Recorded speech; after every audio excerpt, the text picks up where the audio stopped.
80వ స్వతంత్ర దినోత్సవాన్ని పురస్కరించుకొని ప్రధాని నరేంద్ర మోదీ ఎర్రకోట వేదికగా దేశ ప్రజలను ఉద్దేశించి ప్రసంగించారు. ఈ సందర్భంగా యువత విద్య, టెక్నాలజీ, క్రీడలు, పౌర రక్షణ, సెమీకండక్టర్, అణుశక్తి వంటి కీలక రంగాల్లో పలు ప్రతిష్టాత్మక కార్యక్రమాలను ప్రకటించారు. దేశ భవిష్యత్తును తీర్చిదిద్దడంలో ఈ నిర్ణయాలు కీలక పాత్ర పోషిస్తాయని ఆయన ఆశాభావం వ్యక్తం చేశారు. పోటీ పరీక్షలకు సిద్ధమయ్యే విద్యార్థులకు ఉచితంగా ఆన్లైన్ కోచింగ్ అందిస్తామని ప్రధాని మోదీ ప్రకటించారు. ఖరీదైన కోచింగ్ క్లాసుల వల్ల పేద, మధ్యతరగతి కుటుంబాలపై పడుతున్న ఆర్థిక భారాన్ని ఈ పథకం తగ్గిస్తుందని ఆయన తెలిపారు. తమ పిల్లలను కోచింగ్ కు పంపకపోతే అది తమ కుటుంబ ప్రతిష్టకు భంగమని చాలా మంది తల్లిదండ్రులు భావిస్తున్నారు. ఈ ఒత్తిడితో ఆర్థిక స్తోమత లేకపోయినా అప్పులు చేసి మరి పిల్లలను కోచింగ్ సెంటర్లకు పంపిస్తున్నారు. ఈ భారాన్ని తగ్గించేందుకే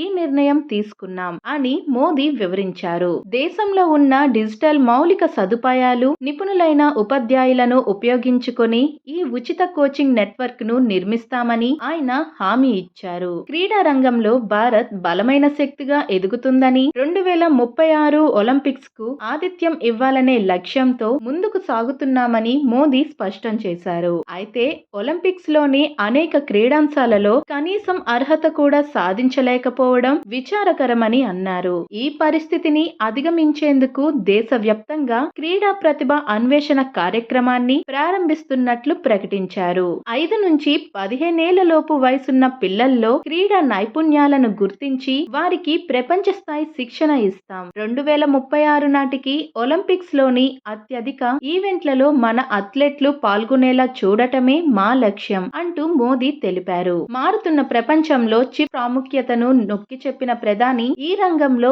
భారత్ ను స్వయం సమృద్ధం చేసేందుకు చర్యలు తీసుకుంటున్నట్లు తెలిపారు. ఇప్పటికే దేశంలో 3 కీలకమైన సెమీ కండక్టర్ ప్లాంట్లు ఏర్పాటయ్యాయి. రాబోయే 7-8 ఏళ్లలో మరో 5 నుంచి 8 కొత్త ప్లాంట్లు కార్యకలాపాలు ప్రారంభిస్తాయి అని ఆయన వెల్లడించారు. దీంతో పాటు 1 కోటి మంది యువతకు ఆర్టిఫిషియల్ ఇంటెలిజెన్స్ లో నైపుణ్య శిక్షణ అందిస్తామని ప్రకటించారు.